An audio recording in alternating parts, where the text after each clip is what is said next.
All right, everybody. So this week we are going to be covering chapter 4, which is our socialization chapter. And so this chapter is really going to make very clear one of the basic, like most foundational aspects of learning sociology and understanding sociology. And that is this idea of socialization. And so let me go ahead and get my screens together really quick. Okay, so socialization just in a very basic way, and hopefully this will start to make a little bit more sense as we provide some examples and things like that. But it's the lifelong process in which people acquire the attitudes, values, and behaviors appropriate for members of their culture. And so I want you to really, when we're talking about socialization, I really want you to think also about last week, about our culture chapter and understanding that the ways in which you're socialized are very much dependent on your cultural values. And so the way that we learn to behave in school, for instance, is a large socialization factor. And so that's kind of the next part of this is understanding different, what we call different agents of socialization, right? And that's your family, school, peer groups. A big one, especially right now, is this mass media and technology, your workplace, and then we have religion and state. And when we say religion and state, we're really talking like obviously different religious practices, different religious groups. The state meaning like the government, right? The government, any sort of governing body that can control the way we behave. And we're especially kind of seeing this right now with the COVID-19 pandemic, right? We have been socialized, we've been re-socialized to wear masks, right? This increased use of hand sanitizer, hand washing, hand soaps, all of those, that's a socialization factor, right? This is not something that in the United States, we had a heavy focus on prior to COVID-19. It did not exist, right? Where we, made sure that we were not passing on our germs to other people. That was not a large focus culturally in the United States. In some Asian countries, and the crazy thing is before COVID-19 hit, there was a large judgment of Asian people in the United States who were wearing masks, right? And hopefully you've kind of seen this prior to COVID. If not, just kind of understand that, in Asia, in Asian countries, so Japan, China, Korea, etc., when a person was sick, and I'm talking before COVID, when a person was sick, and that could even mean just a minor cough, just a little runny nose, they themselves would take it upon themselves to wear a mask, right? Because it's this idea and this focus on the health and safety of the society as a whole, right? They would mask themselves if they were feeling sick. There was no expectation of the people around them would have to mask, but it's like if you were feeling sick, you would put a mask on, right? And that we in the United States did not do that, right? We have people going to work, exhibiting symptoms. I'm talking, before COVID-19, and obviously this has kind of changed the way that people function, right? But before COVID, it'd be hard to miss work. Like I remember a few times, waking up with an itchy throat or stuffy nose, and it's like, oh my gosh, I don't have any sick days, so I have to go to work, right? And there wasn't this thought of, okay, but let me wear a mask. Let me make sure I'm not passing on, whatever, if I have anything, whatever that may be. And so we've been really kind of socialized in the United States to have this second thought, to have this understanding of not passing our germs to other people. And so it's not something, and I think it'll stick with us, right? I don't know how long the masks are going to be around. I definitely think they're going to be around for longer than what we hope, longer than what we expect. But even after that, right? Like I really feel like there's going to be more of a focus on ensuring that we are not passing on, whether it be coronavirus, whether it be the flu, whatever other sickness that we have. I do think that this whole pandemic is going to really socialize us as a culture in the United States to have more of a focus on the health and well-being of society as a whole, not just of yourself, right? Because the idea that we force ourselves to go to work and to go to school even when we're sick is really kind of centered on this, like, oh, well, I can't miss a day. I can't miss a day because I don't have sick pay, I don't have X, Y, and Z. And obviously there's some structural factors to that that are really problematic. Like, why is it that you only have a certain amount of sick days, right? Why is it that you are only expected to get sick 3 times a year? And that's all your employer will cover. And so just understanding that socialization is really this process of learning how to behave, learning different values, different attitudes, and it really gets, again, tied in with that idea of culture. And so we can go on days for socialization. Think of like mass media and technology right now is big, like especially because we're all at home. We are all, unfortunately, more connected to media and technology than we have been in the past. And so think about like kind of what we are being what our children, right? I have a 4-year-old and one on the way. So I'm expecting. And so I'm a mother. And so just thinking about like, what we're teaching our children right now is that there's very much this focus on screen time. And there's very much this attachment to being on your phone or a tablet or whatever the case, whatever it is, any form of technology. And I'm not saying whether it's good or bad. I mean, as a mother, of course, I have my thoughts about how much time I want my daughter to spend on her iPad. But that is a socialization factor. That is something that the youth, the younger children are being kind of brought up in this increased use of technology. And so when they get older, right, there is going to be, it's like crazy for me to even think about how technology is going to be when my daughter is my age, right? When my daughter is in her mid to late 20s and she's grown up her entire life watching everything through her screen. Like she's learning her letters right now and she's more comfortable doing it on her iPad. She has an app that she uses and she's more comfortable like tracing it on her iPad. And when we try to switch that pen to paper, like I put a pen in her hand and try and get her to do exactly what she did on her iPad, there's almost like there's a little bit of a disconnect. Sorry, my dogs are, stop it, being distracting. You get rid of the child for a little while and then my dogs start acting like children. Working from home, y'all. I'm sure many of you can relate. And so there's really the disconnect that happens, she's able to draw and we're working on it, right? I'm definitely making sure she's also using pen and paper and not just her iPad, but just thinking about how she's been socialized already to value the use of technology over the old school, like pen to paper type of thing. Stop it, go lay down. Oh my gosh, I have a French bulldog who is 1, so he's a puppy. And then I have an 8-year-old boxer who does not like to play as often, we'll just say. And my French bulldog would probably play all day if I let him. But my boxer's hiding under my desk right now. So that's his way of saying like, leave me alone. Okay, sidestep. All right, so this next idea is cultural capital. So cultural capital is the ability to access particular groups because of cultural similarity. And I really want you to think about this as an exchange or like a ticket, right? So if you want to have access to any particular group, you can think of this as different cultural groups. You could think of this as subcultural groups. We've talked about this in previous chapters. And think of it as a ticket. What knowledge, what information, what behaviors do you need to know in order to get access to that group? And so I'll kind of give some of my own personal examples, and then I'll try and kind of touch into some different subcultural groups to get you thinking. And so let's say, for instance, you want to get access. So I come from a Black family, hopefully that's obvious at this point. And so let's say, like what type of cultural capital would you need to know to go to one of my family's like family reunions, right? And so some things you would need to know is like,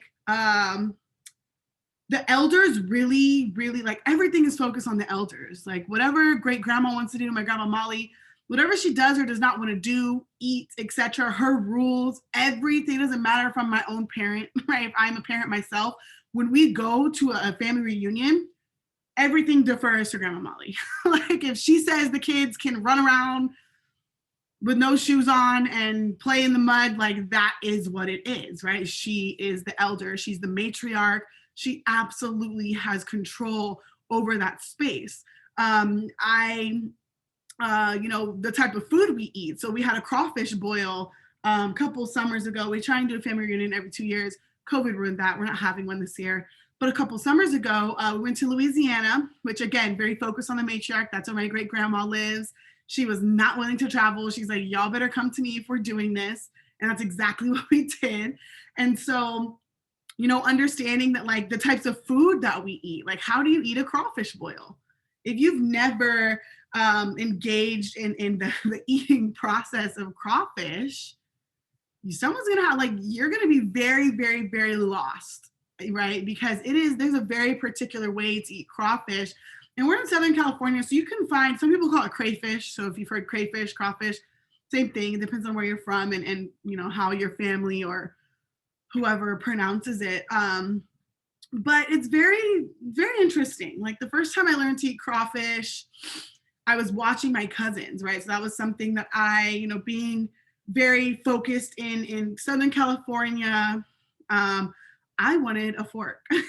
Like, the first time I, engaged in, like, a seafood boil, particularly at a family reunion in Louisiana, they didn't provide us utensils. Like, you got napkins and that's it.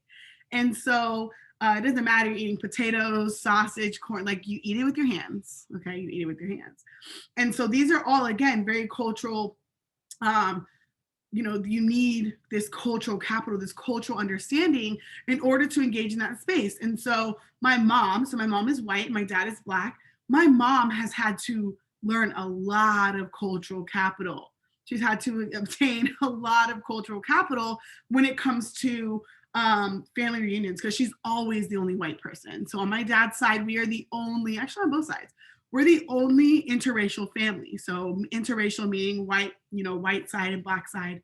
And so my mom at family reunions, she's the only white person, right? And so there's a lot of like the dancing, the food. I mean, she grew up in Texas, but even then, just her having to learn, like,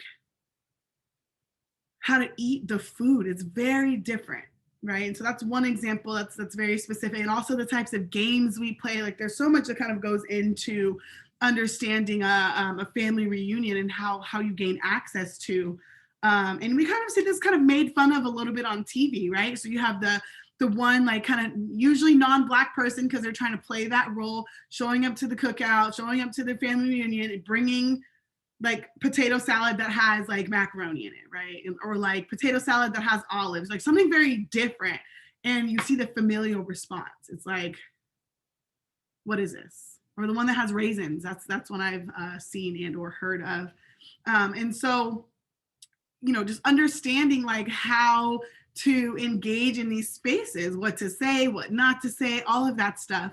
The same thing were to be, like, if you play sports, right? If you play basketball, and you want to go, to Fireside Park and play a pickup game, that is you need to have a specific amount of cultural capital, a certain understanding of how that works, right? Of what shoes to wear. And I'm simplifying this, right? What shoes to wear, what clothes to wear. You're not going to show up in jeans and some Converse, right? No one's going to pick you to be on their team.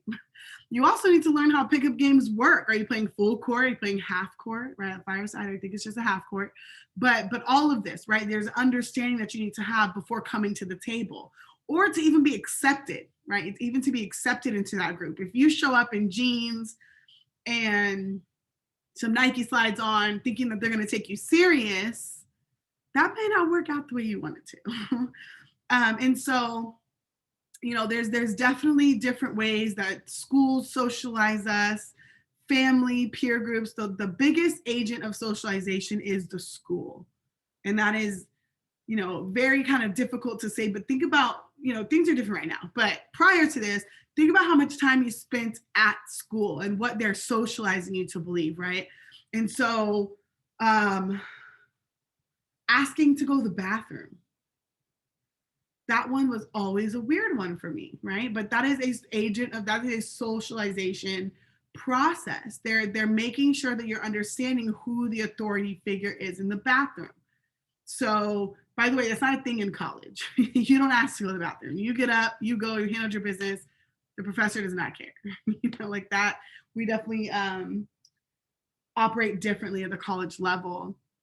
And so, socialization in the schools is huge. It's huge the way in which you're taught to behave. The raising your hand, the bell doesn't dismiss you, I do. That was always my favorite, AKA not favorite, saying that that my teachers would say.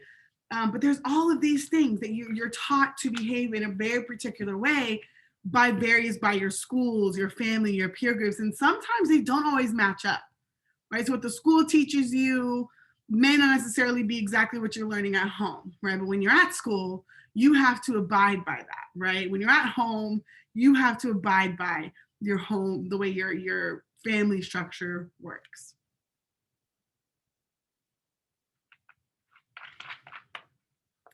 And so just to kind of go along with that, this next part is just a really fancy way of saying, so our perception of reality is shaped by the subjective meanings we bring to any experience and is also purposefully structured by people in power.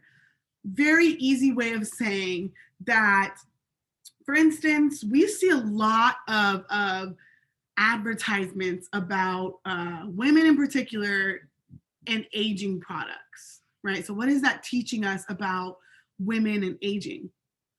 Right? That you don't want to look old. You want to put the wrinkle creams on and the lotion and all the things that they're marketing at, and women in particular. For men, it's usually if it's not like enhancement stuff, right? Like testosterone enhancement stuff, it's going to be like things that make sure that you stay, big and bulky, right? That you're not some little like slender. So what is that teaching us, right? What type of bodies are we supposed to value? What type of values is that teaching us about, the aging process? Another thing that we kind of see a lot through the media is love, like the idea of how to get love, what to expect out of love, what to expect out of relationships. All of that is really bombarded. That is an agent of socialization, right? You watch some movie. I'm trying to think of some modern ones. If you've ever watched Bridgerton, that's a very new one on Hulu, Netflix, one of those. I loved it.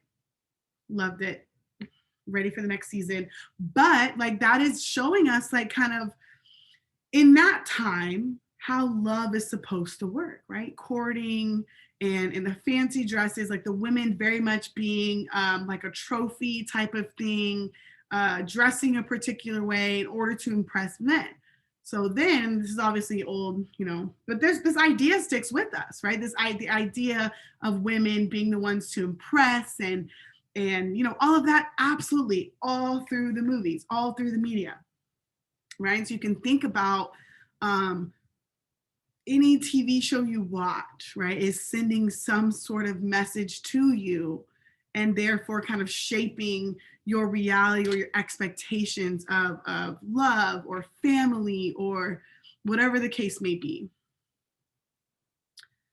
And so the next one, just thinking about approaches to the self, right? How we become who we are. There's a theory called social learning theory, and this is really about children. So children model the behaviors they view in others. My daughter, she's me. Like I see her do certain behaviors, and it's not that they necessarily understand exactly what they're doing, but they know they've seen it, right? They know they've seen it, they know they've heard it, and so they will copy. They essentially just copy that behavior. A big one about this is cussing, right? A lot of the times, like when children, especially young children, cuss, they don't necessarily know exactly what they're saying, or they may not even say it in context, but they've heard this, right? They've heard this and they're going to repeat it.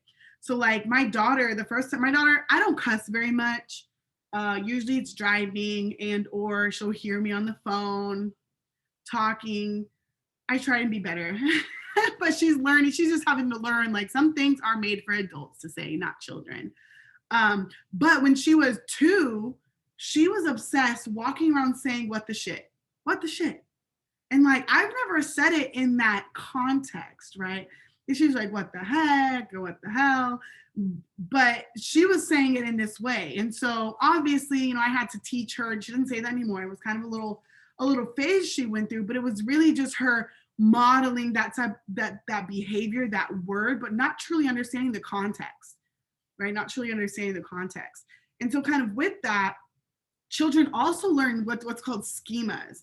And so there are different cognitive structures used to understand the world and process information. One of the largest is gender, right? Suggests that once a child learns cultural definitions of gender, these schemas become core around how everything else is organized and processed. And so, for instance, children are taught and we're seeing this is pretty big right now. There's a lot going on in regards to gender and gender neutrality in regards to toys, and now the Mr. Potato Head companies saying that they are going to take the Mr. and Mrs. off of the potatoes, and they're just potato heads, right? So there's a lot going on around this construction of gender, but really we socialize children to gender roles very early on, very early on. And it's hard not, so I've been very conscious of this, right? I'm a sociologist, and I want my daughter to think and believe she can do anything she wants to do, right? She can build. I mean, her husband, my husband is a contractor, and so he built my desk, like he's a handyman, right? And I want her to think and believe and know that that is something she can do too. And so we've been very conscious of like always getting her involved. She loves to help my husband work his power tools and be out when he's working on his car and things like that. And so we've tried to make sure that she does not get stuck, right? Because little girls especially get very much pushed into very particular understandings of what it means to be a girl, right? So like, if you're wearing a dress, oh, well, you can't play too hard. You don't want anyone to see under your dress. Make sure you put on shorts. Oh, don't sit with your legs like that. You don't play in a dress. There's all of this. Or like, oh, little girls don't behave that way. Little boys don't cry. All of these things were socialized into. And it becomes very complicated because gender is, again, a socially constructed idea. The ways, and I'm talking gender. So I'll just kind of give you a brief, trying not to make this video too long. So very briefly, like there's a difference between sex and gender. So sex is like male and female. It very much has to do with your anatomy. So your body parts, right? Gender is this meaning that we attach to that. So that is the idea of masculinity and femininity. That's when it becomes complicated because people conflate the two.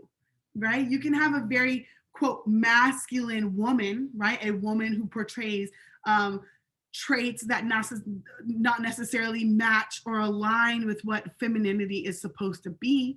But the issue with gender is that we create these two boxes, right? Male, female, masculine, feminine, and expect everyone to fit into them, right? And that is absolutely not the case. Absolutely not the case. But we'll go a lot more in depth when it comes to our sex and gender chapter, sex, gender, and sexuality chapter. But for the sake of this lecture, just understand that we are taught how to behave within various gender roles. Little boys are taught to behave a certain way by, you go into a toy aisle, you can tell which side's the boys, which side's the girls. It's color coordinated. Girls have like the baby dolls and the makeup and all that stuff. Boys have like the trucks and the handy tools and all that, right? All of that is how we socialize children into their particular gender roles. And so another kind of aspect, a lot of this is going to be about children and like the way that because our socialization starts at birth, like literally at birth. At birth, like before you have an understanding of the world, you're being, little boys are being treated a certain way, little girls are being treated a certain way. But this is particularly looking at stages of the self, stages of development and understanding your social world. So children go through 3 different stages, the prep stage, the play stage, and the game stage. So the prep stage was when children start to imitate the people around them. So this was my daughter saying what the shit, right? So she had no true understanding of what they're doing or the potential outcomes. If you think of this as games, right? So when you used to play house, I don't know if kids still play house. My daughter kind of plays it a little bit, so we'll just go with it. When children play house, right? Like anyone can be the mom, anyone can be the dad. You could even be the dog. You could be the baby, right? There's no like socially defined roles that reflect who the child is, right? There's no socially defined roles. So if I'm a little boy and I want to cook, right, which is not necessarily a masculine trait, that's what we're taught. Women are supposed to do the cooking. But in this stage, they don't understand like, oh, let me fit into this box of masculinity and let me go to work, right? If I'm playing the dad, in the prep stage, I can do anything, right? I can cook, I can clean, I can go to work, I can feed the baby, I can be the, if you're playing the dog, you can, there's all of this kind of understanding that you're just playing a role, you're just imitating. What happens at the play stage is children begin to understand social roles. So they partake in role taking. And so basically that little boy now has an understanding of, oh no, I'm playing the dad. I'm not going to cook. I'm not going to clean, right? I'm going to go to work, right? I'm going to pick up around the house and like build the handy stuff and things like that. And so they really start to have this understanding that they're playing a particular role and that it's very, very socially defined, very similar to the game stage where children begin to learn they're part of a larger social situation. And so this is that process of generalized other. So generalized other is really saying, well, I'm a boy, I can't play the mom. Like not only can I not partake in the feminine traits, I also like, I have to be the dad or I have to be the brother. Right. And so this is very much, again, I'm using this along gendered lines just to kind of stick with the examples as we go through. But also just any kind of game, like cops and robbers is one I used to use. It's still on the slide. I don't really use that as an example anymore for a lot of like current reasons. Is not the greatest example, but I used to play it as a kid, right? It used to be a thing that I played with my siblings and my cousins and things like that. And you knew exactly what role you were playing, right? If you're the cop, you engage in certain behavior. If you're the robber, you engage in other behavior, right? And so this is definitely a process of going through. And a lot of it is, again, their social world. So if they're living in a home where the dad maybe stays at home, we're seeing, this is a social situation. This does happen in some families where the mother is the one. Actually, nowadays, both parents work. Like, let's be honest. Both parents work if you want to survive. But, maybe there are, a good amount of, according to data, there are families where fathers do stay home and the mothers go out and work. And so their imitation process, their understanding of social roles, of gender roles may be different until they watch TV, until they watch like Bob the Builder or like, any other kid show. My daughter's not huge into TV, so I don't have a huge example of the different cartoons and things like that. So the next one, and I hope many of you are able to relate to this looking glass self, the idea that we imagine how others see us and we imagine their judgment of that appearance. And the word that is really important is this imagine. And so I put this like trying on a dress type of thing because I think it really plays a role. Appearance is very big when it comes to looking glass self. And so we go through 3 stages. So let's say you're getting dressed for the day, right? I think it depends on what stage you're in your life. I think high school is very relevant to say that you actually still care what people think about what you're wearing. Me, nowadays, I don't care. Like, I will go to work in a t-shirt and some jeans, or I may dress up, right? It depends on my mood. I'm very tired these days, creating a whole human inside my body. So this is what we get. But, imagine you're getting ready for the day pre-COVID and, it's the first day of school, right? So you put on your favorite shirt, some jeans or whatever you wear, right? Skirt, shirt, jeans, shorts, whatever. Imagine that. put on your favorite shoes and you look into the mirror and you're like, ooh, like I think this shirt looks really good. I wonder if, you know, how others are going to view it. So you're like, oh no, maybe it's a little too tight here, or it makes me look fat, or it makes me look X, Y, and Z, right? That's you imagining how others are going to evaluate you, right? You're thinking of this idea of, okay, when my friends see me, they're going to think this outfit's dope. Like they're going to think, or, oh no, this shoes doesn't match this shirt. Like this looks a mess, right? You're thinking through this process. It's not only about how you feel about your outfit, or especially the first day of school outfit. Like everyone wants to be fresh on the first day of school. Everything has to be, you know, how you want it to be, but it's really this understanding that you're imagining how your peer groups are going to respond to your outfit. And so, you know, if you imagine that your peer groups are going to love it, like, oh yeah, this is like this outfit goes so cute together, and you define yourselves as a result. So you're like, all right, I'm wearing this. This is it. So you go to school and you get that sort of response from people. Or let's say you're like, oh no, I'm going to change this shirt. Like it doesn't go with these jeans. So I'm going to take this shirt off, or I'm going to change the jeans, right? So you're really kind of imagining the response of your peer groups, of your friends, etc. It's not necessarily a true response though. Again, this is very much imagined. So you could have been wrong, right? Maybe your outfit was fresh and you are just kind of, like many of us, are very overly critical of your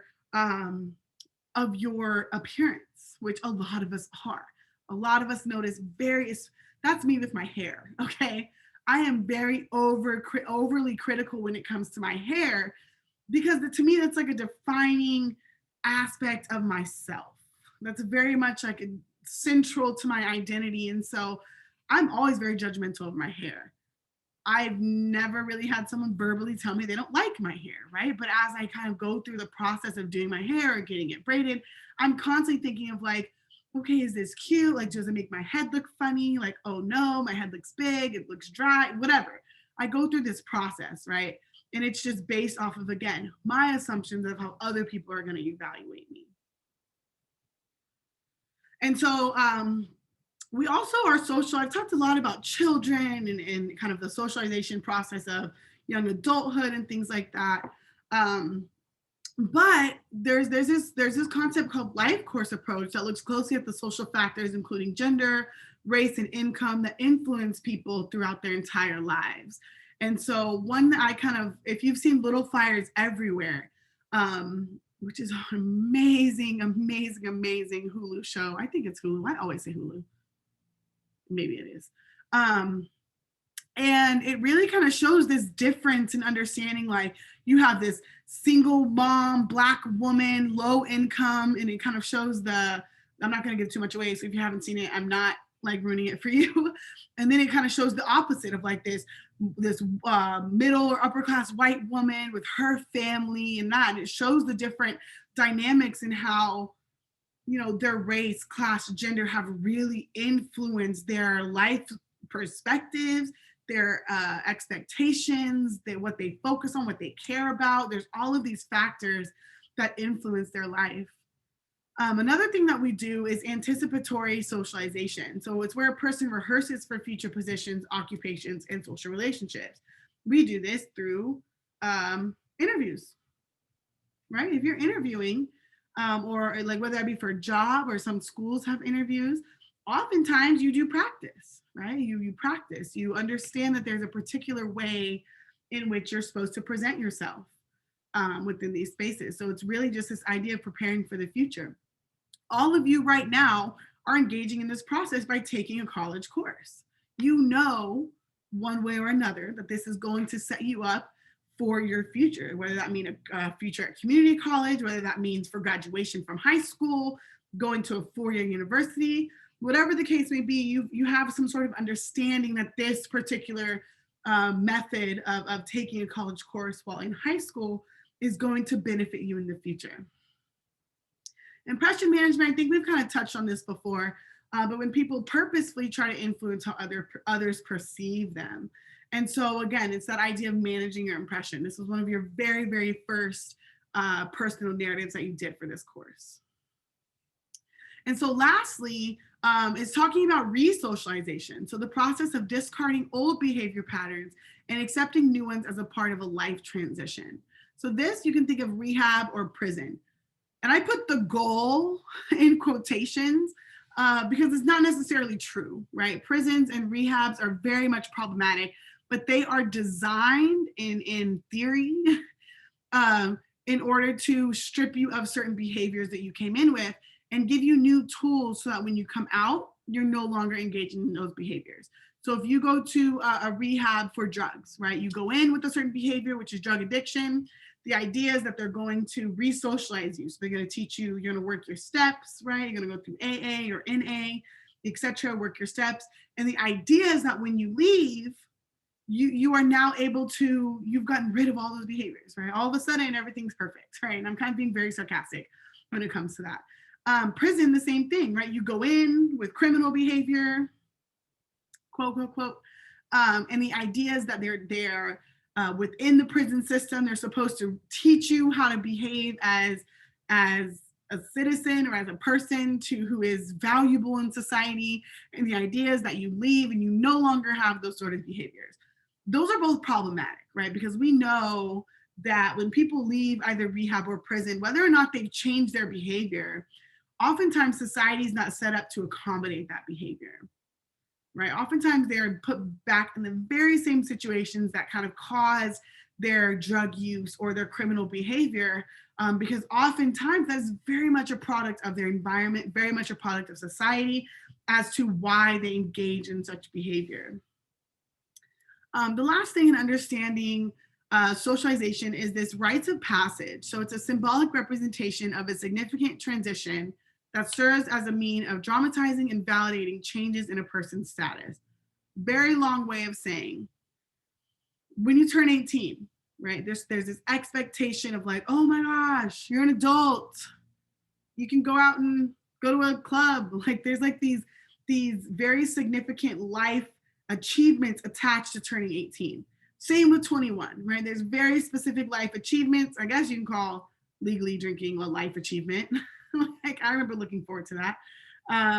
And so, you know, they're very much associated, that's a rites of passage, right? 16, having a quinceañera or bat mitzvah or bar mitzvah, right? Are very much these cultural exaggerations of like, oh my gosh, you're at this stage and the stage means you can do X, Y, and Z, right? And for instance, there is Miracosta, right? If you are a part of our Umoja program, which is a program designed for Black students. So Umoja is a word that means unity. It's a statewide program.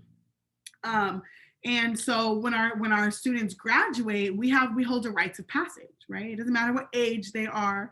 We have a lot of adult reentry students in community college for various reasons, but the rites of passage is like you have graduated, right? And we celebrate that in various ways as a community.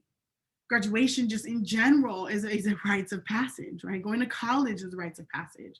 And so all of those are very much just, you know, very basic examples of different rites of passage. And you can think of it as like, oftentimes it's associated with a certain stage. Like you are now a woman, you are now a man, you're now an adult, right? And so that is it for today. But what I want you to write your personal narrative on is this gender schemas, right? Gender schemas. So I want you to kind of answer this last question. How do we socialize children into gender roles, right? And I want you to provide your own examples if you can. So if you can remember maybe being told like, boys don't cry, man up, right? Things like that, or being kind of policed based on what you were wearing if you were a little girl. I want you to really kind of think about that. And that's what I want you to write on for your personal narrative this week. And I will see you all virtually through video next week. Make sure you turn